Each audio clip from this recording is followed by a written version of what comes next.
আসসালামু আলাইকুম ওরহমতুল্লাহি ওবারাকাতুহু।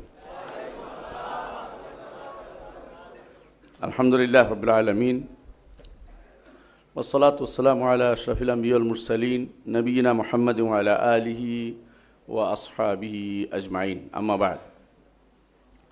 প্রথমত, যেহেতু বলেই ফেলছে একটা কথা, আকীদার বিষয়ে কথা বলতে হবে, আমিও সেইভাবেই আসছি আলোচনা করতে। তো আকীদার বিষয়টা জানতে হলে আকীদা অর্থ জানতে হবে, তাই না? আকীদা অর্থ কি? নিঃসন্দেহে আকীদা অর্থ বিশ্বাস। আকীদা অর্থ দৃঢ় বিশ্বাস। আকীদা অর্থ তাহলে দৃঢ় বিশ্বাস, শুধু বিশ্বাস না, তাই না? আল হুকমু আদ-যাহনি আল জাযিম, দৃঢ়ভাবে অন্তরে যা ধারণ করা সেটা আকীদা। সেটা ইসলামী আকীদা হতে পারে, অন ইসলামিক আকীদা হতে পারে। প্রত্যেকটি মানুষ সেই অন্তরে কিছু না কিছু ধারণ করে থাকে। এমনকি যে মনে করে যে আকীদা বলতে কোনো কিছু নাই, এটাও একটা ধারণ করা জিনিস, তাই না? সুতরাং আকীদা প্রত্যেক বিবেকবান মানুষেরই আছে এবং আকীদা ছাড়া কোনো ব্যক্তি নাই। এখন যারা বলবে আকীদা ফেক, তারা বিভ্রান্ত, পথভ্রষ্ট, কোনো সন্দেহ নেই। বুঝে আসছে কথাটা? এখন প্রশ্ন হচ্ছে, আকীদা বিশ্বাস তো বিশুদ্ধ হতেই হবে। আকীদা বিশ্বাস বিশুদ্ধ হতেই হবে, কারণ এই আকীদা বিশ্বাস বিশুদ্ধ করার জন্যই নবীরা প্রথমে এসেছেন। আল্লাহ কিতাব নাজিল করেছে, যুদ্ধ অনুমোদন করেছে, জান্নাতি জাহান্নামী হয়েছে, ঈমানদার কাফের হয়েছে। আকীদা বিশ্বাস যদি গুরুত্বপূর্ণ না হতো তাহলে এই অবস্থা তৈরি হতো না। আকীদা বিশ্বাসের কারণেই মানুষ সারাটা জীবন নিজেকে সাজিয়ে নেয়। এরকম মসজিদের কাছে অনেকে ঘর করে এবং অনেকে আশা করে যে মসজিদ দান করে তারা আকীদা বিশ্বাস যে আখিরাতে পাবে। এবং হাদিসে ইমাম তিরমিজি যেটা বলেছেন যে একজন, সহিহ হাদিসে এসেছে, একজনকেও দান করলে আল্লাহ তার নিজ হাতে সেটা গ্রহণ করে, সেটাকে বাড়িয়ে তোলেন, নিজ হাতে সেটাই গ্রহণ করেন। এবং ব্যাখ্যায় তিনি বলেছেন যে অবশ্যই আল্লাহর হাত রয়েছে, এটাই বিশ্বাস করতে হবে।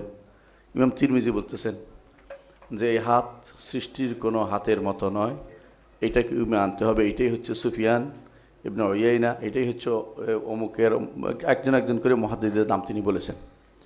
তাহলে আকীদা বিশ্বাস অবশ্যই আমাদের বিশুদ্ধ হতে হবে। এখন প্রশ্ন হচ্ছে, আকীদার উৎস কি? আমাদের নিকট আকীদার উৎস হচ্ছে কোরআন এবং সুন্নাহ। যদি কোরআন এবং সুন্নাহর আকীদার উৎস হয়ে থাকে, এটা এক নাম হচ্ছে ওয়াহি, এককভাবে এটা ওয়াহি বলা হয়। আকীদার উৎস যদি কোরআন এবং সুন্নাহ হয়, তাহলে কোরআন এবং সুন্নাহর অর্ধেক মানি, অর্থাৎ আকীদার জন্য অর্ধেক মানি এটা কিন্তু হইতে পারে না। যেহেতু কোরআন দিয়ে আকীদা সাব্যস্ত হবে, হাদিস দিয়ে আকীদা সাব্যস্ত হবে না, সে ব্যক্তি ঈমানদার হইতে পারে না, ঈমানদারই না। যেমনি আপনারা জানেন যে কেউ যদি একটা হাদিস অস্বীকার করে, সে ঈমানদার থাকে না, জেনে বুঝে অস্বীকার, মানি না। আর ভুল করলে, না করলে এটা ঈমানদার থাকে, কিন্তু অস্বীকার করলে কাফের হয়ে যায়। কথা পার্থক্য বুঝেন কিনা? একজন মানুষ, তার কাছে সুন্নাহটা মনে হচ্ছে সুন্নাহ, এই জন্য আমল করতেছে না, এটা সমস্যা নেই, কিন্তু সুন্নাহটা এটা কেন রসুল বললো এটা মানবো না, এটা বললে কিন্তু কাফের হয়ে যাবে, ঈমানদার থাকবে না। আল্লাহ তাআলা কোরআনে কারীম বলেছেন, ফালা রাব্বিকা লা ইউমিনুনা হাত্তা ইউহাক্কিমুকা ফীমা শাজারা বাইনাহুম সুম্মা লা ইয়াজিদু ফি আনফুসিহিম হারাজাম মিম্মা কাদাইতা ওয়া ইউসাল্লিমু তাসলিমা। তারা ঈমানদার হতে পারবে না যতক্ষণ পর্যন্ত আপনার হাত্তা ইউহাক্কিমুকা ফীমা শাজারা বাইনাহুম, তাদের মধ্যে যে সমস্ত বিষয়ে বিবাদ হবে সেগুলিতে আপনাকে তারা ফয়সালাকারী না মানবে। তিনি হচ্ছেন মুহাম্মদ রাসূলুল্লাহ সাল্লাল্লাহু আলাইহি ওয়াসাল্লাম। তিনি কি দিয়ে বিচার করবেন, কি দিয়ে সমাধান দিবেন? তিনি কি শুধু কোরআন আয়াত দিয়ে দিবেন, না নিজের বক্তব্য দিবেন? নিজের বক্তব্য তো দিবেন। সুতরাং তার বক্তব্য যদি কেউ না মানে, তাহলে সে কিন্তু ঈমানদার হইতে পারে নাই। এটা কোরআনের ভাষ্য দিয়ে সাব্যস্ত হয়ে গেল। আমি কথা বুঝাতে পারছি, দলিল দিচ্ছি এই জন্য। এখন আসেন, যেহেতু আমরা আজকে শরীয় অংশটুকু নিয়ে আলোচনা করব না, এগুলো বহুত আলোচনা হয়েছে যে সুন্নাহ ছাড়া একজন মানুষ চলতে পারে না, এটা বহুত আলোচনা হয়েছে। কিন্তু সুন্নাহ ছাড়া একজন মানুষ আকীদার হইতে পারে কিনা, শুদ্ধ কতটুকু হয়, এটা আমরা এখন আলোচনা করতে যাব। আকীদার বিষয়গুলি কি কি? আকীদার বিষয়গুলো সবগুলো হচ্ছে গায়বী বিষয়, সবগুলো হচ্ছে গায়বী বিষয়। সেটা কি? আকীদার বিষয়গুলো হচ্ছে যেটা হাদিস জিবরিলে আসছে, আমানতু বিল্লাহি ওয়া কুল আনতুমিনা বিল্লাহি ওয়া মালাইকাতিহি ওয়া কুতুবিহি ওয়া রাসূলিহি ওয়াল ইয়াউমিল আখির ওয়াল কাদরে খাইরিহি ওয়া শাররিহি, এটুকু তো আকীদার বিষয়। ওয়াল কাদরে খাইরিহি, এই 6টা জিনিস হচ্ছে আকীদার বিষয়। এর সাথে সম্পৃক্ত যা আছে সবই আকীদার বিষয়।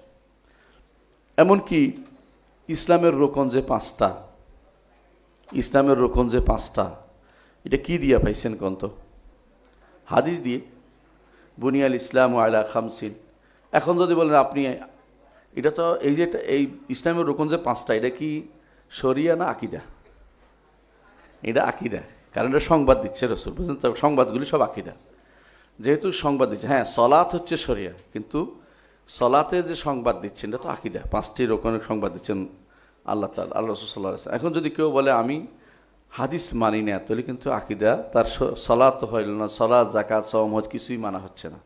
তাহলে একজন মানুষ বোঝা দরকার কোন জায়গায় ভুলটা করছে।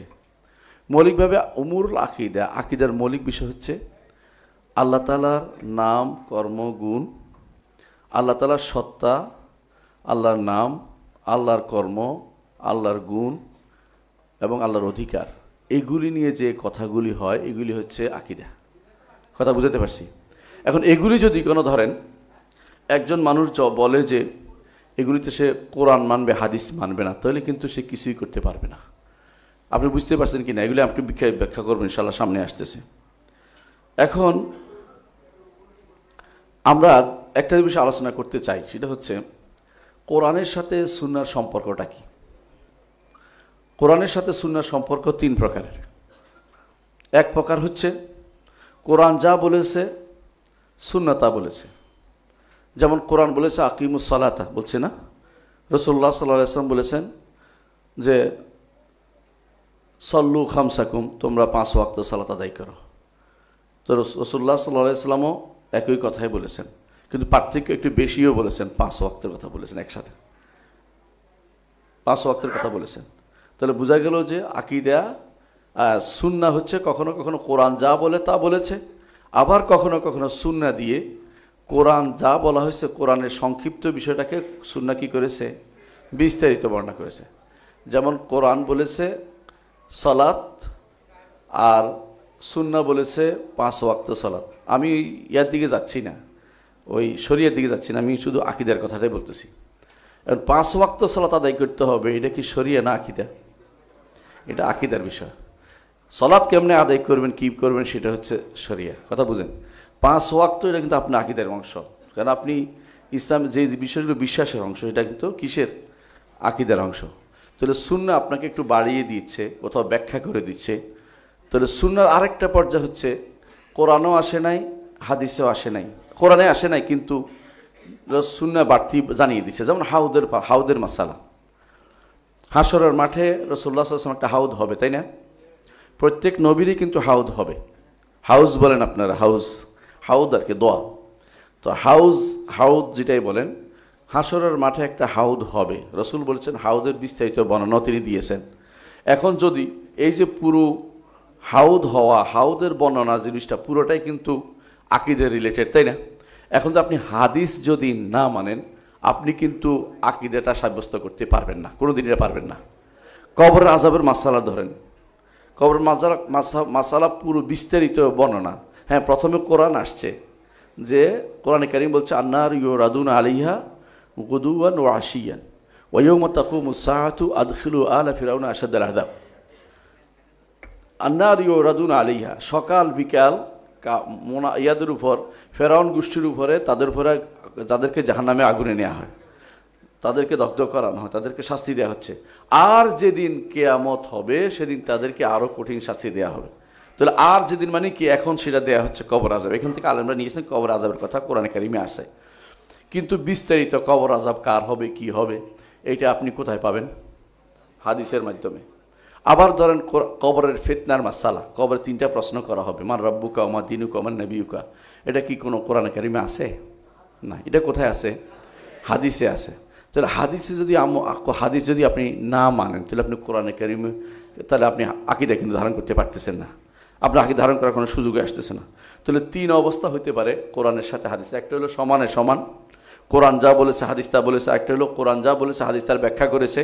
আরেকটা হলো কোরআন যা বলেছে, কোরআন যা বলে না কিন্তু হাদিস অতিরিক্ত ইস্তেকলাল, আলাদাভাবে কিছু বিধান আমাদের জন্য বলে দিয়েছে যে এইটা হবে এইটা হবে। যেমন ধরেন কান্তরা যে আটকে যাবে, পুলসিরাত পার হওয়ার পরে একটা জায়গাতে আটকে যাবে, মোমেনরা আটকে যাবে, সেখানে তাদেরকে পরস্পর যতক্ষণ পর্যন্ত পরস্পরের মধ্যে যে হিংসা বিদ্বেষ না আছে এটা কমপ্লিট শেষ না করে যাবে তখন জান্নাতে দেওয়া হবে না। এটার বর্ণনা কোথায় আছে? হাদিসে আছে, এটা কিন্তু কোরআনে নাই। এখন কেউ যদি বলে এটা মানি না, সে কিন্তু আর কি মানলো না? হাদিস মানলো না, অর্থাৎ আকীদা শুদ্ধ করতে পারলো না, তার আকীদা শুদ্ধ ঠিক হইল না। তাহলে হাদিসটা এত বেশি জরুরি আপনার জন্য যে কার খুঁটিনাটি বিষয় জানার জন্য আপনি কোরআন মানবেন, কোনো সন্দেহ 100% মানার কথাই বলতেছি। কোরআন মানতে গেলেই আপনার হাদিসটা দরকার হয়ে যাবে, কোরআন মানার কথা হাদিসটা দরকার হবে। ইমাম আউজাঈ রহমতুল্লাহ আলাইহি এই জন্য বলেছেন, তিনি একটা বাণী বলেছেন, এটা মনে রাখার মতো। তিনি বলেছেন, আল কিতাবু আহওয়াজু ইলা সুন্নাতি মিনাস সুন্নাতি ইলাল কিতাব। কথা বুঝেন নাই? ওটার অর্থ হচ্ছে এটা যে কোরআনে কারীম বরং সুন্নার প্রতি বেশি মুহতাজ, সুন্নাহ কোরআনের প্রতি মুহতাজ না। কথা বুঝাতে পারছি কেন? কোরআনে কারীমের ব্যাখ্যাটা যদি রাসূল না দিতেন আপনি কিন্তু বিপদে পড়ে যেতেন। এক একজন এক এক রকমের সালাত আদায় করতো, এক একজন এক এক রকমের কী করতো, বিশ্বাস করতো জান্নাতের, এক একজন এক এক রকমের কথা বিশ্বাস করতো জাহান্নামের আযাবে জাহান্নামকে অজুবা থেকে মিষ্টি অনুবাদ করে দিয়ে ফেলতো। কিন্তু রাসূলুল্লাহ সাল্লাল্লাহু আলাইহি ওয়াসাল্লাম হাদিস দিয়ে সেটার বিস্তারিত ব্যাখ্যা করার কারণে মানুষের অন্তরটা বুঝে আসছে। হাদিস দিয়ে কোরআনের ব্যাখ্যার প্রয়োজন হচ্ছে, এবং কোরআনের ব্যাখ্যার জন্য হাদিসের প্রয়োজন। কিন্তু হাদিস তো নিজেই ব্যাখ্যা, সেহেতু এখানে কোরআনের আর অতিরিক্ত প্রয়োজন হচ্ছে। নিজের ব্যাখ্যা দিতে গেলে কোরআন লাগতেছে না, কিন্তু কোরআনের জন্য হাদিসে ব্যাখ্যা লাগছেই। এই জন্য আল্লাহ তাআলা তার নবীকে এই জন্য পাঠিয়েছেন যে তার আল্লাহর বাণীর যেন ব্যাখ্যা করে দেন, আল্লাহর বাণীর যেন ব্যাখ্যা তিনি করে দেন। সুতরাং কেউ যদি বলে, আবার বলছি খেয়াল করেন, কেউ যদি বলে যে তিনি আকীদার ক্ষেত্রে কোরআন নিবেন হাদিস নিবেন না, তাহলে 3টি পথভ্রষ্টতা তিনি রচনা করছেন। 3টি পথভ্রষ্টতা। 1 নম্বর হচ্ছে তিনি এর মাধ্যমে আল্লাহর কোরআনের বিকৃতি ঘটাবেন। বিকৃতি কিভাবে ঘটাবেন আমি একটু উদাহরণ দেই। যেমন এখন বর্তমানে মুরাদ বিন আমজাদ নামে একজন বের হয়েছে, নাম ধরেই বললাম কেন, জানার সাবধান করার জন্য। উনি বলতেছেন, আমি নিজে শুনতেছি, বলতেছে সৌদি আরবে দেখছি ইত্তেসাল অর্থ হলো সংযোগ স্থাপন করা, টেলিফোন করা, আলোচনা করা। ওয়াজারাতুল ইত্তেসাল আছে, হ্যাঁ, একজন মানে যেটা টেলিযোগাযোগ মন্ত্রণালয়। তো এর অর্থ হচ্ছে সলাৎ যেহেতু ইত্তেসাল থেকে, সেহেতু সংযোগ স্থাপন করাই হচ্ছে সলাৎ। কি করছে? সলাতের কি করছে? এটা বিকৃতি সাধন করছে। কথা বুঝাতে পারছি? কারণ সে রাসূলুল্লাহ সাল্লাল্লাহু আলাইহি ওয়াসাল্লাম যেভাবে বলছেন সল্লু কামা রাআইতুমুনি উসাল্লি, এটা যদি মানে তাহলে হাদিস মানতে হয় তাকে। খেয়াল করছেন? হাদিস না মানার জন্য বিকৃতির পদ্ধতি অবলম্বন করেছে। সুতরাং 1 নম্বর যে ভুলটি করে, যে পথভ্রষ্টতা রচনা, তা হচ্ছে বিকৃতির পথে যাবে। 2 নম্বর তাফসীর হু বিআহওয়াইন নাস, কোরআনের ব্যাখ্যা করবে মানুষের প্রবৃত্তি দিয়ে। যত ব্যাখ্যা সে যদি জিজ্ঞাসা করেন যে আপনি যে এটা করলেন কিসের ভিত্তিতে করলেন, বলবো যে আমরা কমিটি মিলে সিদ্ধান্ত নিয়েছি। ওই কমিটি কারা? মানুষের প্রবৃত্তি ছাড়া কিছুই না। এই জন্য আমাদের এক ওস্তাদ বলছিলেন, বলছে আমি এদেরকে দেখেছি, এদের মধ্যে সবচেয়ে প্রবৃত্তি পূজারী আল্লাহ দুনিয়া তার নাই। এরা রসুলের কথা শুনলে নিবে না, নিজেদের মধ্যে সিদ্ধান্ত নিয়ে একটা নিতে রাজি আছে, রসুলের কথা হলে নিতে রাজি নেই। এরা হলে প্রবৃত্তি পূজারী। 2 নম্বর পথভ্রষ্টতা প্রবৃত্তি পূজারী হবে। 3 নম্বর হচ্ছে ধীরে ধীরে তার দিন থেকে বেরিয়ে যাবে। অপেক্ষা করুন, হয়তো এক প্রজন্ম শয়তানি করে চলতে পারবে, দ্বিতীয় প্রজন্ম আর দিনের উপর নাই। তারা দেখবেন যে দিনের উপর থাকতেছে না, কারণ তারা হাদিস না মানলে দিনের উপর থাকার কোনো সুযোগে নেই। কারণ তারা কোরআনের চারপর মানবে না, কারণ হাদিস না মানে তাহলে কোরআন মানতে সে পারবে না কোনোভাবেই। এই জন্য হাদিস যখন মানবে না তখন ধীরে ধীরে দিন থেকে দূরে সরে যাবে। এই 3টি পথভ্রষ্টতা রচনা তারা করবে। এই জন্য একটা ঘটনা বলি। ইমরান ইবনে হুসাইন রাদিয়াল্লাহু আনহু, তিনি একদিন বসা ছিলেন, এমন সময় এক লোক তার সাথীদের নিয়ে বসা ছিলেন। এমন সময় এক লোক এসে বললেন যে আপনি লা তুহাদ্দিসনা ইল্লা বিল কোরআন, আপনি আমাদের কোরআন ছাড়া কোনো অন্য হাদিস বলবেন না, কোরআন দিয়ে শুধুমাত্র আলোচনা করবেন। তিনি বলছেন আমার কাছে আসো, উদ্নু, আমার কাছে তাকে নিয়ে আসো, ফাদানা, তার কাছে নিয়ে আসতো। বললেন যে আচ্ছা তোমাকে এবং তোমার সাথীদের এখন যারা আছে এদেরকে যদি বলা হয় যে কোরআন দিলাম তোমাদেরকে, এখানে খুঁজে বের করো, আসরের সালাত 4 রাকাত, জোহরের সালাত 4 রাকাত, মাগরিবের সালাত 3 রাকাত, এবং 2টাতে পড়তে হবে, 2টাতে পড়তে হবে না, এটা কোত্থেকে বের করে দাও তুমি কোরআন থেকে। তারপর তিনি বললেন যে আচ্ছা, তারপর আরও বলতেছি, যদি তোমাকে দায়িত্ব দেওয়া হয় তোমার সাথীদেরকে যে কোরআনের মধ্যে কোথা জায়গায় 7 বার তোয়াফ করতে হবে, সাফা মারোয়া কয়বার দৌড়াতে হবে, এটা তুমি বের করে দাও। যদি এটা বের করতে না পারো তাহলে তুমি তো পথভ্রষ্ট, তুমি তো আসলে পথভ্রষ্ট বোঝাবে, তুমি তো আহমক ছাড়া কিছুই নাও। তারপর তিনি বললেন যে এই কওম, হে জাতি, আমার জাতি, খুজু আন্না, আমাদের থেকে তোমরা হাদিস হিসাবে নাও। যদি তোমরা আমাদের থেকে হাদিস গ্রহণ না করো, ওয়াল্লাহি লা তাদিল্লানা, তোমরা অবশ্যই পথভ্রষ্ট হয়ে যাবে। এর অর্থ হচ্ছে যে এটা ইমাম আজুরি রহমতুল্লাহ আলাইহি অনেকে বর্ণনা করেছেন, আমি শুধু কয়েকটা সনদ উল্লেখ করতে চাচ্ছি না, হাদিস সনদ শুদ্ধই ইমরান ইবনে হুসাইন রাদিয়াল্লাহু আনহু থেকে। এর হচ্ছে সাহাবায়ে কেরামের মধ্যে যখন এইটা কিন্তু মক্কা মদিনার অভ্যাস ছিল না, এটা যখন তারা বাইরে গেছে ইরাকে, তখন তাদের কাছে এরকম প্রশ্ন নিয়ে আসতো কেউ কেউ যে কোরআন যথেষ্ট তাহলে। কিন্তু এইটা সাহাবায়ে কেরাম কি শুধু কোরআন পড়াতেন না, বরং তারা হাদিসই পড়াতেন। এক একজন হাদিসের জন্য, একটা হাদিসের জন্য কতদিন, 1 মাসের সফর করছেন। সফর করে যে কোরআনের আয়াত শোনাইছেন না, হাদিসটা কি বলে, আমি এই হাদিসটা শুনেছি, তুমি কি শিওর, বলে আমি এটা শুনেছি। আবার রেকাবিতে পা রেখে আবার মদিনায় চলে এসেছেন, একটা হাদিসের জন্য তা সফর করেছেন। রসুল যে দোয়া করেছেন নাদ্দারাল্লাহু ইমরান সামিআ মাকালাতি, ওই ব্যক্তির চেহারাকে আল্লাহ শুভ্রোজ্জ্বল করে দেন যে আমার একটা কথা শুনেছে, তারপর মুখস্থ করেছে, তারপর অন্যের কাছে পৌঁছে দিয়েছে। এটা কি জন্য পৌঁছে দিয়েছে বলেন? এটা যদি কোনো আমল জন্য দরকার না হতো, কী জন্য তারা এই কাজটা করেছেন? তাহলে বোঝা যাচ্ছে যে এরা যে সমস্ত কথাগুলি বলে, এগুলি হচ্ছে শুধুমাত্র মুখের কথা। তাদের অন্তরে না কোরআনের প্রতি মহব্বত আছে, না হাদিসের প্রতি মহব্বত আছে, না কোরআন মানতেও বুঝে, না হাদিস মানতেও বুঝে। প্রবৃত্তির অনুসারী, বিকৃতি নীতির অনুসরণ তারা করে যাচ্ছে। আমি কয়েকটি কারণে হাদিস আপনাকে মানতে হবে, আকীদার ক্ষেত্রে হাদিস মানতে হবে। 1 নম্বর কারণ হচ্ছে কোরআন, হাদিস হচ্ছে ওয়াহি। হাদিস কি? ওয়াহি। আল্লাহ তাআলা বলছেন কি, ওমা ইয়ানতিকু আনিল হাওয়া ইন হুয়া ইল্লা ওয়াহিয়ুন ইউহা। অর্থ করার দরকার নেই, আপনারা বুঝেন এটা, আলহামদুলিল্লাহ। আল্লাহ তাআলা আরও বলেছেন ওমা আতাকুমুর রাসূলু ফাখুযুহু ওমা নাহাকুম আনহু ফান্তাহু। রসুল যা দিয়েছেন সেটাই নাও। রসুল যেহেতু আল্লাহ বলছেন রসুলকে মানতে, সুতরাং রসুলকে মানতে হবে আপনাকে। আল্লাহ তাআলা আরও বলেছেন ইন্না নাহনু নাযালনা যিকরা ওয়া ইন্না লাহু লাহাফিজুন। এই জিকির কোরআন এবং সুন্নাহ উভয়টাকে শামিল করে। প্রমাণ হচ্ছে ওয়া আনজালনা ইলাইকা যিকরা লিতুবাইয়িনা লিন-নাসি মা নুজিলা ইলাইহিম। যা নাজিল করা হয়েছে এটা বর্ণনার নাম দিছে আল্লাহ তাআলা নিজেই বলছে যে আপনাকে জিকির নাজিল করা হয়েছে। এই জিকিরটা কি? এই জিকিরটা হচ্ছে হাদিস। কারণ রসুল হাদিস দিয়ে আল্লাহর বাণীকে বর্ণনা করেছেন, আল্লাহ যেটা ওখানে উল্লেখ করেছেন। সুতরাং জিকির কোরআন এবং হাদিস দুইটাই আমরা পাচ্ছি। কোরআন নামক কোরআনও জিকির, হাদিসও জিকির। সুতরাং এই জন্য এটা ওয়াহি ছাড়া আর কিছু না। আর ওয়াহি যেহেতু হয়, আমরা আগেও বলেছি যে কোরআন আকীদার উৎস হচ্ছে ওয়াহি, আর ওয়াহি হচ্ছে কোরআন সুন্নাহ। এই জন্য আমাদেরকে আকীদাকে, সুন্নাহকে অবশ্যই আকীদার উৎস হিসেবে মেনে নিতেই হবে এবং সেটাই সেই হিসাবে আমল করতে হবে।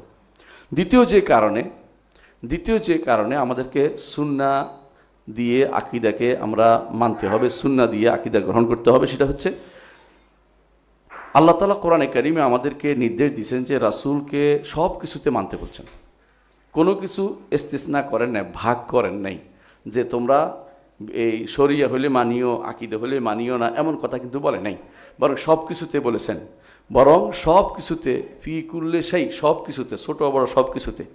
এর প্রমাণ হচ্ছে আল্লাহ তাআলা বলছেন ফাইন তানাযাতুম ফি শাইইন, যদি কোনো কিছুতে তোমাদের মধ্যে মতভেদ হয় ফারুদ্দু ইলাল্লাহি ওয়ার রাসূল, আল্লাহ এবং রাসূলের দিকে ফেরত। আল্লাহর দিকে প্রত্যাবর্তন করার অর্থ কি?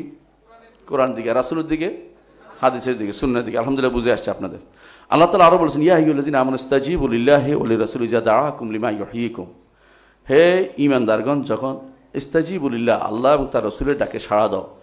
আল্লাহর ডাকেও সাড়া দিতে হবে, রাসূলের ডাকে সাড়া দিতে হবে। ইযা দাআকুম লিমা ইউহয়িকুম, যখন তিনি তোমাদেরকে ডাকেন যা তোমাদেরকে জীবন দান করবে, তোমাদেরকে জীবিত করবে। অনুরূপভাবে আল্লাহ তাআলা বলছেন ইন্নামা কানা কাউলাল মুমিনিনা ইযা দুউ ইলাল্লাহি ওয়া রাসূলিহি, ইলাল্লাহি ওয়া রাসূলি, যখন আল্লাহ এবং রাসূলের দিকে আহ্বান জানানো হবে, শুধু আল্লাহর দিকে না, রাসূলের দিকেও, তখন তারা বলবে সামি'না ওয়া আতা'না, শুনলাম এবং মেনে নিলাম। বলে নাই যে না আল্লাহরটা শুনবো আপনারটা শুনবো না, এমন কথা তারা কোনোদিন বলেনি। আল্লাহ তাআলা আরও বলেছেন লাকাদ কানা লাকুম ফি রাসূলিল্লাহি উসওয়াতুন হাসানাহ। ওসওয়া কাকে বলে? ওসওয়া অর্থ হলো কোদোয়া। কোদোয়া কাকে বলে? অনুসরণযোগ্য ব্যক্তিত্ব। রসুলের ব্যক্তিত্বকে আল্লাহ অনুসরণযোগ্য বানিয়ে দিয়েছেন। তো রসুলের ব্যক্তিত্ব কি শুধু কোরআন বর্ণনার জন্য? কোরআন বর্ণনার ব্যক্তিত্বের দরকার হচ্ছে না। রসুলের কথা, কাজ, অনুমোদন সবই তো সুন্নাহ। এখন এইটাকে যদি কেউ বলে যে না নিব না, আমি কোরআন নিব, তাহলে আল্লাহ রসুলকে ওসওয়া বানানোর কোনো দরকার কি হয়? তার তো দরকার হয় না। সুতরাং রাসূলুল্লাহ প্রত্যেক নবীকে আল্লাহ তাআলা এই জন্য পাঠিয়েছেন। আল্লাহ বলেছেন ওয়ামা আরসালনা মির রাসূলিন ইল্লা লিইউতা বিইজনিল্লাহ, যখনই রাসূল পাঠিয়েছি এর উদ্দেশ্য হচ্ছে যেন তার আনুগত্য করা হয়। সুতরাং কোরআনের আকীদার দিক থেকেও তাকে আনুগত্য করতে হবে, শরীয়তের দিক থেকেও তাকে আনুগত্য করে চলতে হবে, এখানে ভাগ করার কোনো কারণ নাই। তৃতীয় যে কারণে আপনাকে রাসূলের আনুগত্য করতেই হবে আকীদার ব্যাপারে এবং শরীয়তের উভয় ব্যাপারে, সেটা হচ্ছে রাসূল নিজে বলেছেন আলা ইন্নী উতিতুল কোরআন ওয়া মিসলুহু মা, আমাকে কোরআন দেয়া হয়েছে এবং কোরআনের মতো আরেকটা জিনিস, এটা কি হাদিস দেওয়া হয়েছে। আচ্ছা, আরও বলেছেন কুল্লু উম্মতি ইয়াদখুলুল জান্নাতা ইল্লা মান ইয়াদখুলুল জান্নাতা ইল্লা মান আবা, আমার প্রত্যেকটি উম্মত জান্নাত প্রবেশ করতে হবে যে অস্বীকার করবে। কিলা মান ইয়াবা, বলছে কে অস্বীকার করলো, বলে যে ব্যক্তি আমার আনুগত্য করলো সে আমার জান্নাতে প্রবেশ করলো, যে আমার আনুগত্য করলো না অবাধ্য হলো সে জাহান্নামে, সে আমাকে অস্বীকার করলো। তো রাসূলকে অস্বীকার করা হয়ে যায় যেখানে, সুতরাং আকীদা এবং শরিয়া ভাগ না করে আমাকে সুন্নতের ক্ষেত্রে সবটাই মেনে চলতে হবে। তারপরে দেখুন রাসূলুল্লাহ সাল্লাল্লাহু আলাইহি ওয়াসাল্লাম বলেছেন লা আলফায়ান্না আহাদাকুম, ও একটা হাদিস আছে, তিনি বলছেন আমি যেন তোমাদের কাউকে দেখতে না পাই যে তোমরা খাটের উপর বসে খুব আরামদায়ক অবস্থায় আসো। যেমন আমাদের বেশিরভাগ মানুষ আরামদায়ক থাকলে করে, সুখে থাকলে কয় না মানুষের সুখে থাকলে কিসে কিলে জানি, যাক আমি নাম বলতে চাচ্ছি না, বুধ তো আসলে নাই এই জন্য বলিনি, জিনে কিলে বলি। তো মানুষের আরামে বেশি থাকলে তখন কি করে তারা, তখন তারা আরামে বেশি থাকার কারণে তারা হাদিস অস্বীকার করতে বেশি করে। এই লোকগুলো যারা হাদিস অস্বীকার দেখবেন সবচেয়ে বেশি আরামদায়ক। এই রসুলের শব্দটা এরকমই যে তোমাদের কেউ কেউ খাটের উপর বসে একেবারে আরামের পা দুলে বলে বসে এরপর বলবে যে যা কোরআন পাইছি তা নিচে হাদিস নিব না, কারণ সে যে অন্যায়গুলি বন্ধ করতেছে এগুলি হাদিস ক্লিয়ার করতে পারবে না, এই জন্য সে হাদিস আর মানবে না। এই অবস্থা এখন বর্তমানে বাংলাদেশের বেশিরভাগ লোকদের মধ্যে বিরাজ করতেছে, বিশেষ করে সেনাবাহিনীর বলেন বা নৌবাহিনী বলেন বিমান বাহিনী বলেন, এই গোষ্ঠীর মধ্যে প্রচুর পরিমাণে হাদিস অস্বীকারী ঢুকছে। এবং দেখা যাচ্ছে সচিবদের মধ্যে এদের মধ্যে হাদিস অস্বীকারী প্রচুর পরিমাণে আছে, কারণ তারা যে এই জগতের মধ্যে বর্তমান সময়ে সবচেয়ে বেশি অর্থ ভোগ করে, চুরি করে, চামারি করে, এদের অধিকাংশই, সব না, কিছু তো এরকম আছে ভালো হয়তো, তো কারণ কেস থেকে বাঁচা যায় না বলছি আর কি, এটা আমার সবাইকে বলছি, সত্য কিছু আছেই। তো এই চোরগুলির কারণে এরা কিন্তু চুরি করার কারণে বেশি পয়সাওয়ালা হয়ে গেছে, এই জন্য হাদিস মানতে চায় না। হাদিস মানলে তো অনেক কিছু তাদের বাদ দিতে হবে, অনেক কিছুকে ছাড় দিতে হবে, এটা মানতে রাজি নেই তারা। রাসূলুল্লাহ সাল্লাল্লাহু আলাইহি ওয়াসাল্লাম সর্বশেষ রাসূলুল্লাহ সাল্লাল্লাহু আলাইহি ওয়াসাল্লাম বলেছেন মৃত্যুর আগে তারাকতু ফীকুম আমরাইনি মা ইন তামাসসাকতুম বিহিমা লান তাদুল্লু বাদি কিতাবাল্লাহ সুন্নাত। রাসূল ভাগ করেন নাই যে আমি শরীয়তে হইলে আমার কথা শুনিও, হ্যাঁ আকীদা হইলে আমার কথা মানিও না, এমন কথা রাসূল কোনোদিন বলেন নাই। তাহলে এগুলি হচ্ছে এদের ভাগ করা, এগুলি তাদের অন্তরের হাওয়া প্রবৃত্তির তাড়না ছাড়া কিছুর প্রবৃত্তির মাধ্যমে তারা এটা ভাগ করে নিয়েছে। 4 নম্বর যে কথাটি বলতে চাই, আমি শেষ করবো ইনশাআল্লাহ, লম্বা করবো না। 4 নম্বর যে কথাটি বলতে চাই সেটা হচ্ছে যে কোনো ব্যক্তি শুধু কোরআন দিয়ে আমল করতে পারবে না, তাকে অবশ্যই যদি সুন্নাত দিয়ে আমল না করে কোনো কিছুতেই আমল নয় আকীদাও ঠিক রাখতে পারবে না। আমি কয়েকটা উদাহরণ দেব। 1 নম্বর হচ্ছে রাসূলুল্লাহ সাল্লাল্লাহু আলাইহি ওয়াসাল্লাম কি দাওয়াত দিতেন?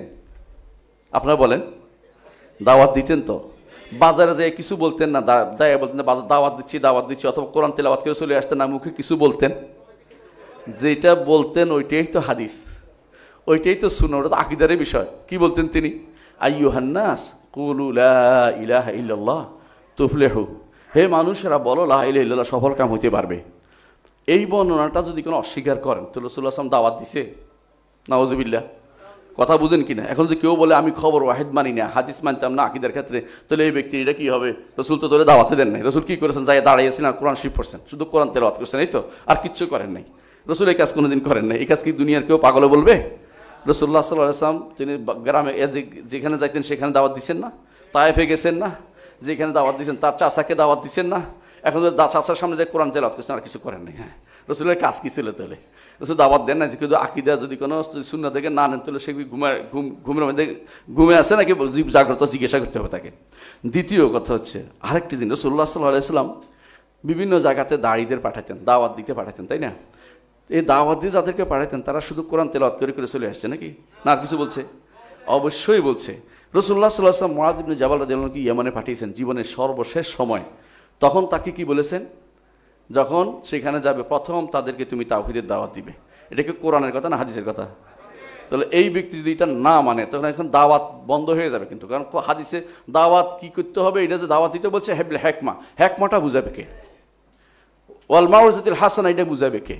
এটা রাসূল কি করেছে এখান থেকে তো নিতে হবে আমাদেরকে। ওয়াজাদিলুম বিল্লাতি আহসান, এটা কীভাবে করতে হবে? রাসূল যেভাবে সেভাবে তো করতে হবে। তাহলে এখন আপনি কোরআনের ব্যাখ্যা যদি কোনো হাদিস থেকে আপনি না নেন, নিজের মন মতো ব্যাখ্যা করেন, এবং কোরআনের ব্যাখ্যা যদি সাহাবা কেরাম থেকে না নেন, যদি নিজের মন মতো ব্যাখ্যা করেন, তাহলে আপনি কিন্তু আকীদা ধারণ করতে পারবেন না, কোনোভাবেই এটা সম্ভব না।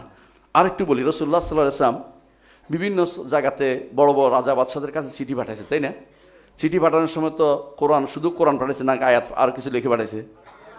কোরআন আয়াত একটা লিখে পাঠাই দিয়েছেন, আর কিচ্ছু করেন নাই। এই বাকিগুলো যে লিখছে ওইটা কি হাদিস না কোরআন? তাহলে হাদিস যদি কেউ অস্বীকার করে, দাওয়াতটা কেমনি দিয়েছে, কেমনে ওদেরকে আকীদার দাওয়াত দিয়েছে, কেমনে তিনি বলছেন আসলিম তাসলাম, বলছেন না ইসলাম গ্রহণ করতে, এটা কোরআন আয়াত না হাদিস? তাহলে এরা যে বলে যে হাদিস যদি না মানে কোনো ব্যক্তি, যে তাহলে আকীদা কেমনে প্রচার করবে? এই জন্য আকীদা হচ্ছে মূল জিনিস। আকীদাটা সাব্যস্ত করতে হলে কোরআন লাগবে, হাদিসও লাগবে। হাদিস কোনোভাবেই সম্ভব না। আমি যে এখন দাওয়াত দিচ্ছি আপনাদেরকে, মানুষ যে দাওয়াত দিবে একে অপরকে, দাওয়াতের ক্ষেত্রে যদি কোনো হাদিস যদি কোনো ব্যবহার না করে, সে ব্যক্তি কিন্তু কোনোভাবেই দাওয়াতের পক্ষে যেতে পারবে না, দাওয়াত দিতে পারবে না। আমি কয়েকটা উদাহরণ দিব, এরপরে একেবারে নাম ধরে বুঝাই বলতেছি।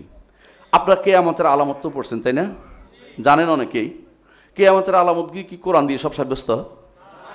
কয়েকটা মাত্র হাতে গোনা, এর বাইরে বাকিগুলি কি হাদিস দিয়ে। এখন যে আপনি বলেন যে আমি শুধু কোরআন দিয়েই শুধুমাত্র নেব, তাহলে হাদিসগুলি অস্বীকার করতে হয়, তাই না? তাহলে বোঝা গেল যে ব্যক্তি বলবে যে আমি কোরআন মানি, হাদিস মানি না আকীদার ক্ষেত্রে, সে ব্যক্তি কিন্তু আকীদা কোনোদিনই তার শুদ্ধ হবে না, এবং সেই ব্যক্তি পথভ্রষ্ট হবে, এমনকি কাফেরও হয়ে যাবে। কারণ আপনারা জানেন যে রসুলের একটা হাদিস জানছেন আপনি, শিওর এটা রসুলের হাদিস, তারপরে যদি অস্বীকার করে কী হবে? কাফের হয়ে যাবে। অনুরূপভাবে কিয়ামতের মাঠের বিস্তারিত বর্ণনা, কিয়ামতের মাঠের বিস্তারিত বর্ণনা কি কোরআনে কারীম বিস্তারিত বলছে? শুধু বলছে ফি ইয়াউমিন কানা মিকদারুহু আলফা সানাতিন মিম্মা তাউদ্দুন, অথবা বলছে 50 আলফা সানা ফাসবির সাবরান জামিলা ইন্নাহু ইয়ারাউনাহু বাঈদা ওয়া নারাহু করিবা। এই আয়াতে বিস্তারিত কি হবে না হবে, রাসূলুল্লাহ সাল্লাল্লাহু আলাইহি ওয়াসাল্লামের কাছে যাবে সবাই, এই যে বর্ণনাগুলো আছে বুখারীতে বা মুসলিমে হাদিসের কিতাবগুলোতে, এইগুলি যদি কেউ অস্বীকার করে, বলে যে আমি যেহেতু আকীদা, যেহেতু এটা হাদিসের বিষয়, আমি খবর ওয়াহিদ মানি না, এই জন্য বলবো না, তাহলে সে কি আকীদা শুদ্ধ হইল? কোনোভাবে সেই ব্যক্তির মতো পথভ্রষ্ট আর কেউ হতে পারে না। কারণ আকীদা জানতে হলে আপনাকে এগুলি জানতে হবে। আর একটু উদাহরণ দিই, কবরের মাসালা, কবরের আযাব বা গজব, কবরের যে সমস্ত জিনিসগুলি হবে, এগুলি আর রাসূল সাল্লাল্লাহু আলাইহি ওয়াসাল্লাম হাদিসে এসেছে, এগুলি কিন্তু কোরআনে কারীমে বিস্তারিত আসে নাই। এখন যদি বলেন যে হাদিস মানে, তাহলে কবর আযাবও আপনার অস্বীকার করবেন, সুয়ালও অস্বীকার করবেন, কবরের নেয়ামতেরও অস্বীকার করবেন। এমনও হইতে পারে জান্নাতে মানুষের রূহ যে জান্নাতে চলে যায়, সেখানে যে জান্নাতে ঘোরাফেরা করে, হাদিসে আসে, সই হাদিস দিয়ে, এখন আপনি অস্বীকার করেন, সেটাকে অস্বীকার আপনি করতে থাকবেন। আবার ধরেন হাউজের মাসালা, আমরা আগেই বলেছি, হাউজের যে বিস্তারিত বর্ণনা, যে রাসূলুল্লাহ সাল্লাল্লাহু আলাইহি ওয়াসাল্লাম বলেছেন যারা বেদাত করবে তারা হাউজ থেকে দূরে সরিয়ে দেওয়া হবে তাদেরকে, এই বর্ণনা কি কোরআনে আসছে? হাদিসে আসছে। এখন যদি আপনি এটা না মানেন, তো আপনি কীভাবে হাদিসের উপর আমল করবেন? জান্নাতের বিস্তারিত বর্ণনা আপনি কোথায় পাবেন? হাদিসে। কারণ কোরআনে কারীমে আল্লাহ তাআলা জান্নাতিন তাজরি মিন তাহতিহাল আনহার, কিন্তু কিসের নাহার, নাহারগুলি কেমনে প্রবাহিত হবে, ইউফাজ্জিরুনা তাফজিরা আছে, এই বিস্তারিত বর্ণনা কোথায় পাবেন? হাদিসের মধ্যে পাবেন।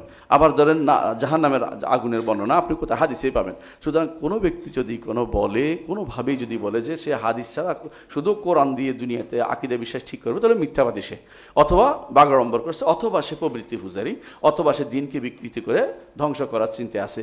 মূল কারণ কি জানেন? মূল কারণ হচ্ছে যে রাসূলুল্লাহ যখন দেখলো কাফের মুশরিকরা যে কোনোভাবেই সরাসরি হাদিস কোরআন অস্বীকার করো বললে মানবে না, তখন তারা কি করলো? প্রথমেই চেষ্টা করলো যে হাদিসের উপর একটা আঘাত লাগিয়ে দেয়। হাদিসের আঘাত যদি দিতে পারি, ধীরে ধীরে এটা কোরআনের উপর আঘাত চলে আসবে।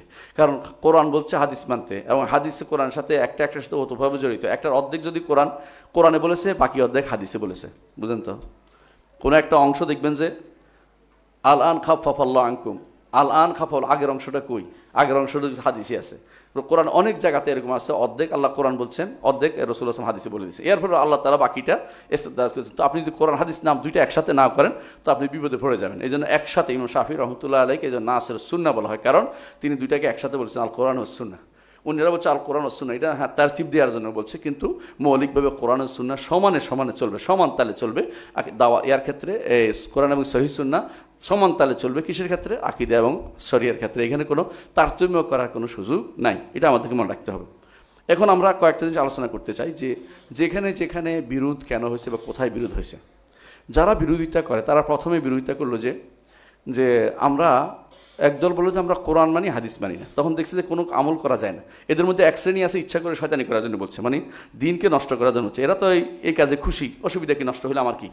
এরা একদল আছে। আরেক দল বলে যে কোরআন মানি, তবে এর সাথে হাদিসে মোতাওয়াতেরও মানি। আসলে মোতাওয়াতেরের ভাগটা কেন আসছে জানেন? মোতাওয়াতেরের ভাগটা পরবর্তীতে আসছে বোঝানোর জন্য। সাহাবা একরাম মোতাওয়াতের এবং আহাদ নিয়ে চিন্তা করতো না। চিন্তা করলে রাসূলুল্লাহ সাল্লাল্লাহু আলাইহি ওয়াসাল্লাম একজনকে পাঠাতেন না রোম সম্রাটের কাছে, এক গোষ্ঠী পাঠাতেন যে 25-30 জন যাও, 100 জন যাও, নইলে তো উনি ঈমান আনবে না, কারণ একজনের কথা উনি মানবে কী করে, তাই না? এই জন্য মোতাওয়াতেরের ভেজাল নিয়ে ওরা সাহাবা একরামদের কোনোদিন ছিল না। সাহাবা একরামদের একজন যায় বলছে যে রাসূল কেবলা পরিবর্তন হয়ে গেছে, সবাই কেবলা ঘুরে গেছে। বলে নাই যে তোমার কথা শুনলাম না, 25 জন এসে বললে তবে শুনবো, এটা বলে নাই, কারণ তাদের কাছে এটা কোনো বিষয় ছিল না। একজন সাহাবী বিশ্বস্ততা হচ্ছে বড় কথা, বিশ্বস্ততা হচ্ছে বড় কথা, এই নিয়ে তারা ছিলেন। তো বিশ্বস্ততা যখন এসে যাবে সেটা আমল করতে হবে। বিশ্বস্ততা কখন আসে? যখন বিশুদ্ধ হয়, সনদ যদি বিশুদ্ধ হয়ে যায় আর মতন যদি প্রমাণিত হয়ে যায়, তখন সেটাকে অবশ্যই বিশুদ্ধ হাদিস হিসেবে নিতে হবে। এই জন্য উম্মতের মধ্যে ইজমা প্রায় হয়ে গেছে, প্রায় ইজমা যে বুখারী মুসলিম হাদিসগুলো সবগুলি গ্রহণযোগ্য। অনুরূপভাবে সহিহ হাদিস যারা মুহাদ্দিসিনা সহিহ বলেছেন, এই সহিহ তরিকাটা মুহাদ্দিসিনে পরীক্ষিত। স্বর্ণকার যেভাবে স্বর্ণ চিনতে পারে, মুহাদ্দিসিনরা হাদিস ধরলে বুঝতে পারে এটা হাদিস কি হাদিস না, হাদিস শুনলেই বুঝতে পারে হাদিস কি হাদিস না, সনদ বললে বুঝতে পারে কতটুকু জাল করা হয়েছে। আপনার সেই ইমাম বুখারী রহমতুল্লাহ আলাইহি কিচ্ছা জানেন, যাকে হাদিস উল্টাপাল্টা করে সনদ উল্টাপাল্টা করে দেওয়া হয়েছে, তিনি সবগুলি আবার সোজা করে দিয়েছেন, ঠিক হয় নাই, অমুকে থেকে অমুক বর্ণনা করতে পারে না, কারণগুলো উল্লেখ করেছেন, কারণ তাদের চোখের সামনে ভাসতেছে কোন বর্ণনা থেকে বর্ণনা করে আসতে পারে, কোথায় জংশন হতে পারে, কোথায় স্টেশন হতে পারে, এটা তারা জানেন। জংশন স্টেশন মুখস্থ আছে তাদের। এবং আপনারা জানেন যে হাদিসের ক্ষেত্রে কিছু জিনিস এখনও কিছু হাদিস আছে, আমি অনেক সময় আলোচনা করে দেখেছি যেগুলো দেখবেন যে এর বাইরে আপনি হাদিস খুঁজতে যান আপনি ভুল করবেন।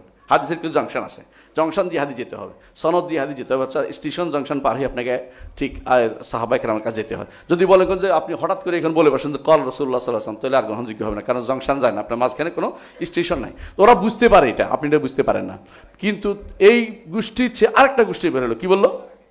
যে হাদিস মানি যেটা কোরআনের সাথে মিশে, কোরআনের সাথে মিললে নিব, কোরআনের সাথে না মিললে নিব না।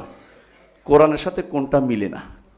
সবই সহিহ হাদিস কখনো কোরআন বিরোধী হয় না, সহিহ হাদিস কখনো কোরআন বিরোধী হয় না।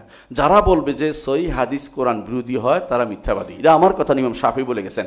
তিনি বলেছেন আমি কোনোদিন দেখি নাই, আমার কাছে তিনি চ্যালেঞ্জ দিয়ে গেছেন বহু আগেই, যে কোরআন কোনো সহিহ হাদিস কখনো কোরআন বিরোধী হইতে পারে না, কারণ দুইটাই একই জায়গা থেকে আসছে, দুইটাই ওয়াহি, সুতরাং দুইটার মধ্যে কোনো বিরোধিতা থাকতে পারে না। যদি কেউ বিরোধ দেখে তো দুইটা কারণ থাকতে পারে, একটা হচ্ছে তার বুঝের সমস্যা থাকতে পারে, আরেকটা হচ্ছে একটা আগে ছিল একটা পরে হয়েছে, এরকম কিছু থাকতে পারে, নাসেখ মনসুখ থাকতে পারে। এই জন্য এরা অগ্রিম যায় বলে নাসেখ মনসুখও নাই, কারণ যাতে করে এটা বলতে না পারে কেউ, মানে কন্ট্রাডিক্টরি দেখানো তাদের একটা কাজ হয়ে যায়। ইমাম ইবনুল কাইয়িম রাহমাতুল্লাহ এর জন্য বলেছেন দুইটা জিনিস বেদাতি চিনার দুইটা পদ্ধতি আছে। এক নম্বর হচ্ছে তারা সবসময় কন্ট্রাডিক্টরি দেখতে পাবে, বুঝলেন কি না? অর্থাৎ মোতাশাবিহ কাছে মুহকাম নিয়ে যাবে, মুহকাম যেগুলো স্পষ্ট যেগুলো এগুলি দিয়া এগুলিকে টেনে মোতাশাবিহের কাছে নিয়ে যাবে। ধরেন আল্লাহ তাআলার হাত আছে, এগুলি হাতকে টেনে নিয়ে কইবে যে না হাত নাই, কি কুদরত আছে, কোথাও কুদরত অনুবাদ আছে সেটাকে খুঁজে বের করে ওইটাকে এটার উপর নিয়ে যাবে। আল্লাহ তাআলার চোখ আছে, কোথাও দেখবেন যে চোখ না, কি আল্লাহ তাআলা দেখেন এটা বলবে, বুঝাই দিবে, দেখেন কি দিয়ে বলবে না, মানে আল্লাহ চোখ কথাটা তারা বলবে না। আবার ধরেন আল্লাহ তাআলার পা আছে, এটা তারা স্বীকার করবে না, হাদিসে আছে বলে। যেই ব্যক্তি হাদিসে থাকবে এগুলিকে অস্বীকার করে, সে ইমানদার থাকবে? ইমান থাকবে না। তাহলে বোঝা যাচ্ছে যে এইগুলি তারা করে কেন? আল্লাহর উপর ইমানটা তাদের এই জন্য শুদ্ধ হয় না, কারণ যদি আল্লাহর নাম এবং নামগুলি মানে হাদিস কোরআনে আসে, আবার হাদিসের নামগুলি মানবে না, আবার কোরআনে যে সমস্ত এই আল্লাহর সিফাতগুলি আসছে এগুলি অপব্যাখ্যা করবে, আর যেগুলি হাদিসে আছে এগুলি পুরোপুরি অস্বীকার করে যাবে। খেয়াল করেন জিনিসটা। আবার ধরেন আল্লাহর যে সমস্ত কর্ম আছে এগুলি একটা গোষ্ঠী আছে, কর্মগুলি মানুষের সৃষ্টি বলে দেবে, যেমন মুতাজিলারা বলেছে। তো এইভাবে দেখা যাচ্ছে যে এদের অধিকারে, আল্লাহর অধিকারের ক্ষেত্রে তারা কি করবে, যে সমস্ত হাদিসে কবর পূজাকে শিরিক বলা হয়েছে, বলছে না যে কবরে জবাই করলে শিরিক হবে, এরা এগুলি বলে কবিরা গুনাহ, শিরিক বলবে না, কারণ হাদিস তো মানে না। এখন তাদের মন মতো হাদিসের আয়াতের ব্যাখ্যা করবে। তাদের কাছে যতক্ষণ পর্যন্ত একজন মানুষ একেবারে পরিপূর্ণভাবে তার আমলি কোনো শিরিক না, যতক্ষণ পর্যন্ত আল্লাহ মনে না করবে কবরকে, ততক্ষণ পর্যন্ত কোনো শিরিক হবে না। অর্থাৎ চাওয়ার ক্ষেত্রে সে যদি মনে করে যে এই কবরওয়ালার কাছে চাইছি এই জন্য যে কারণ তার ক্ষমতা, সে আল্লাহর ক্ষমতা রাখে, এই জন্য শুধুমাত্র শিরিক হবে, আর পর্যন্ত কোনো শিরিক হবে না, নাউজুবিল্লাহ। এই গোষ্ঠী এখন মাথা ছাড়া দিয়ে উঠেছে। হাতেম আল আউনি নামক এই ব্যক্তিরা কিন্তু এই পথের পথিক। হাতেম আল আউনি খুব আমাদের দেশে খুব খুশি হয়ে গেছে একজনে, কি যে একবারে পাঞ্চা করে ফেলছে, কোমর ভাঙিয়ে ফেলছে, এই সমস্ত কথাবার্তা বলতেছে। যেগুলি সে বলেছে এগুলো চর্বিত চর্বণ। এর আগেও ইবনে চাহবাল এগুলি বলেছে, অনুরূপভাবে এগুলি সুবুকি বলেছে, এগুলি রদ করেছে আমাদের আউলামারা, এগুলিকে রদ করে বহুত আগে ভেনিশ করে রাখছে। আসল সমস্যা হচ্ছে আমরা তো ওলামাদের রদ পড়ার দরকার মনে করি নাই। ঠিক আবার যখন যত ফেতনা আসবে ফেতনার রদ তখন সেইগুলিকে আবার উত্থাপন করতে হয় যে এগুলি এইটার রদ বহু আগে দেয়া হয়েছে। যত বেশি দেখবেন যে ফেতনা তৈরি করতেছে যে হাদিসের ক্ষেত্রে সুন্নাহ মানবো না, সুন্নাহ আসা জিনিসটা মানি না বা এটাকে অপব্যাখ্যা করবে, ততই মনে রাখবেন যে এগুলি জব আলহামদুলিল্লাহ আমাদের ওলামারা পূর্ব থেকে দিয়েছে। যারা এই কিতাব রদ আলা জানা দেখা লিখছে, কিতাব রদ আলাল জাহামিয়া লিখছে, কিতাব রদ মুতাজিলাদের রদ করেছে এবং আশারি মাতুরিদের রদ করেছে, এরা বহুত আগে আলহামদুলিল্লাহ এগুলি জব দিয়েছেন। আরেকটা জিনিস দেখেন, সুন্নাই মূলত আকিদা। এখন আমি স্পষ্ট করে বলতেছি, এতক্ষণ যেটা বলার দরকার, সুন্নাই মূলত আকিদা। সুন্না কেন আকিদা? আপনি দেখবেন যে ইমামরা তারা কি করেছে, আকিদার বইয়ের নাম দিয়েছে সুন্না। আকিদার বইয়ের নাম দিয়েছে সুন্না। খেয়াল করেছেন জিনিসটা? কারণ তারা দিয়েছে কোরআনে কারীম তো আছে, কিন্তু আকিদার বইয়ের নাম তারা সুন্না দিয়েছে। আসুন্না আল ইমাম আহমদ, আসুন্না আল আব্দুল্লাহ ইবনে আহমদ, আসুন্না আল ইবনে আবি আসেম, আসুন্না আল মারওয়াজি, আর সুন্না এইভাবে আব্বার বাহারি। এটা দেখবেন যে সুন্না নামে যে সমস্ত গ্রন্থ সবগুলি আকিদার গ্রন্থ। আপনার কাছে মনে হবে সুন্না অর্থ ফরজ সুন্নার ফরজ নফল সুন্নার কথা বলেছে, তা কিন্তু না, সবগুলো আকিদার গ্রন্থ। কারণ সুন্না দিয়ে প্রমাণিত হবে আকিদা শুদ্ধ আছে কিনা। একজন মানুষ কোরআনের অপব্যাখ্যা করতে পারে। এই জন্য ইমাম আলী ইবনে আবি তালিব রাদিয়াল্লাহু আনহু, খলিফাতুল মুসলিমিন আলী ইবনে আবি তালিব রাদিয়াল্লাহু আনহু যখন ইবনে আব্বাসকে পাঠিয়েছিলেন কাদের কাছে, খারিজিদের কাছে, কি জন্য মুনাকাশা করতে, তখন তিনি বলেছেন তুমি যদি ওখানে যাও তুমি তাদের সাথে কোরআন দিয়ে কোনো ঝগড়া করবে না। কারণ আল কোরআন হাম্মাল, কোরআন বহু অর্থ বহন করে, তারা একদিকে না একদিকেটাকে কী করবে, ডাইভার্ট করে দিবে। বরং তাদের সাথে তুমি রসুলের সুন্নাহ এবং সিরা নিয়ে তাদের সাথে তুমি আলোচনা করবে, যাতে করে তাদেরকে আটকে দিতে পারো। তিনি তাই করেছেন এবং এই জন্য অনেক খারেজি তার আলোচনা শুনে ফিরে চলে আসছিল সেদিন। এই জন্য সুন্নাহ হচ্ছে টু দ্য পয়েন্ট কথা বলে। সুন্নাহ যেখানে সমস্যা সেখানে তার সমস্যা উত্তরণের ব্যবস্থা করে দেয়। এই জন্য আদা সুন্নাহ, আহলুল বিদআ আদা সুন্নাহ। বেদাতি এই জন্য হয়েছে কারণ তারা আকিদা বিরোধী। এই বেদাতি এই জন্য হয় না যে তারা নফল সুন্নাহ যে বলে নফল নামাজের বিরোধী করছে, এটা কিন্তু বেদাতি হয় না। বেদাতি হয়েছে এই জন্য তারা সুন্নাহ বিরোধী। সুন্নাহ বেদাত, এখানে সুন্নাহ বেদাত মূলত আকিদা এবং সুন্নাহর সাথে সম্পৃক্ত একসাথে। এই জন্য কিতাবুস সুন্নাহ বা কুতুবুস সুনান, যে সুনান যেগুলি আছে এগুলিকে আমাদের, যেমন সুনান আমরা দায়নি, এদের সুনান নামে যে অংশটা, এবং ইমামরা যে সমস্ত গ্রন্থ রচনা করেছেন, বুখারী, মুসলিম, আবু দাউদ, তিরমিজি, নাসাঈ, ইবনে মাজাহ, ওনারা দেখবেন যে সুন্নাহ নিয়ে একটা অধ্যায় লিখছেন। ইমাম তিরমিজি, ইমাম ইবনে মাজাহ পর্যন্ত শুরু করেছেন এটা দিয়ে, এবং অন্যান্য ইমামরা আবু দাউদ এরা কিছু সুন্নাহ দিয়ে উল্লেখ করে আবু সুন্নাহ রাসূল সাল্লাল্লাহু আলাইহি ওয়াসাল্লাম যেখানে আছে সেখানে আলাদা একটা সুন্নাহ নাম দিয়ে আকীদার চ্যাপ্টার রচনা করেছেন। এবং সেখানে আকীদার বিষয়গুলো, বিশেষ করে আল্লাহ সংক্রান্ত সিফাতের বিষয়গুলো, আফআলের বিষয়গুলো, হাশরের মাঠের বিষয়গুলো নিয়ে এসে এগুলি যে ব্যক্তি মানবে না সে ব্যক্তি সুন্নাহ বিরোধী, বেদাতি পর্যন্ত বলছেন, অস্বীকার করলে কাফের পর্যন্ত বলেছেন। মেনে চলে না, এগুলি মানতে পারে না, তার মধ্যে যদি সন্দেহ থাকে সে বেদাতি, আর যদি পুরোপুরি জেনে বুঝে অস্বীকার করে সে ব্যক্তি কাফির হয়ে যাবে। এটাই হচ্ছে সিদ্ধান্ত। সুতরাং বোঝা গেল যে সুন্নাহ অবশ্যই অপরিহার্য আকীদা শুদ্ধ করার জন্য, এবং আকীদা ছাড়া সুন্নাহ দিয়ে আকীদা শুদ্ধ করতে হবে। যে কেউ বলবে যে সুন্নাহ ছাড়া আকীদা আমি গ্রহণ করব, সে ব্যক্তি পথভ্রষ্ট এবং তার বক্তব্য গ্রহণযোগ্য নয়। আজই সেটা দেখা যাচ্ছে আমাদের মধ্যে। অধিকাংশই সুন্নাহর কথা বললে তাদের অনেকের আগুন ধরে যায়, অনেকের কাছে মনে কষ্ট আসে। কিন্তু কোরআন এবং সুন্নাহ দুইটা একভাবে মেনে নিতে হবে, এবং সুন্নাহ আমাদের জন্য অপরিহার্য, কারণ সুন্নাহই আকীদা এবং আকীদাই আমাদের জন্য সুন্নাহ হিসেবে প্রতিষ্ঠিত হয়েছে। আল্লাহ আমাদের তৌফিক দান করুন। সুবহানাকাল্লাহুম্মা ওয়া বিহামদিকা আশহাদু আল্লা ইলাহা ইল্লা আনতা আস্তাগফিরুকা ওয়া আতুবু ইলাইক। আসসালামু আলাইকুম ওয়া রাহমাতুল্লাহি ওয়া বারাকাতুহু।